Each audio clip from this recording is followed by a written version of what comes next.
So ముందు అసలు ఈ వారికోసీల్ అంటే ఏంటంటే అండి, మగవాళ్ళలో బీజాలు ఉంటాయి, స్క్రోటల్ సాక్స్ అంటాం. సో ఈ టెస్టిస్ కి అన్ని ఆర్గాన్స్ లాగానే బ్లడ్ సప్లై ఆర్టరీస్ ద్వారా వెళ్తుంది. తర్వాత రిటర్న్ బ్లడ్ హార్ట్ కి వెయిన్స్ ద్వారా వస్తుంది. సో ఈ వెయిన్స్ లో మనకి వాల్వ్స్ అని ఉంటాయి, అంటే వెనక్కి ఫ్లో కాకుండా బ్లడ్ టువర్డ్స్ హార్ట్ వెళ్ళడానికి. సో ఈ వాల్వ్స్ ఎప్పుడైతే డిఫెక్టివ్ గా ఉంటాయో ఆ బ్లడ్ ఫ్లో బీజాల నుంచి ఎగ్జిట్ కాలేకపోతుంది. సో ఆ ఓల్డ్ బ్లడ్ అంతా కలెక్ట్ అయిపోయి బీజాల చుట్టూ చేరుకుంటుంది. దాని వల్ల ఒక వాపు లాగా తయారవుతుంది టెస్టిస్ చుట్టూ.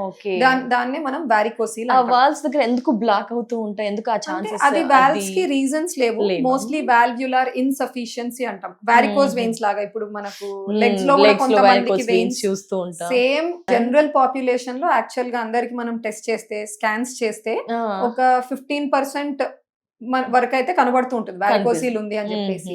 కానీ పర్టిక్యులర్ గా సంతానలేమి సమస్య, ఇన్ఫర్టిలిటీ ప్రాబ్లమ్స్ తో మా దగ్గర వచ్చే వాళ్ళల్లో మనం స్కాన్స్ చేసినట్టయితే 30 to 40% లో కనపడుతుంది. ఖచ్చితంగా కొంచెం హయ్యర్ గ్రేడ్ లో కనపడుతుంది. దీన్ని బట్టి మనకు అర్థమయ్యేది ఏంటంటే ఆ వారికోసీల్ వల్ల ఎక్కడో స్పర్మ్ హెల్త్ లో కాంప్రమైజ్ అయ్యి ఇన్ఫర్టిలిటీకి దారి తీయచ్చు, కానీ ఖచ్చితంగా అదే అని కూడా చెప్పడానికి లేదు. And one more thing is, ఈ వారికోసీల్ 90% వరకు ఏ సిమ్టోమాటిక్ ఉంటుంది, కంప్లైంట్స్ ఉండవు, వాళ్ళకి తెలియదు, వాళ్ళకి స్కాన్ చేస్తే బయటపడుతుంది.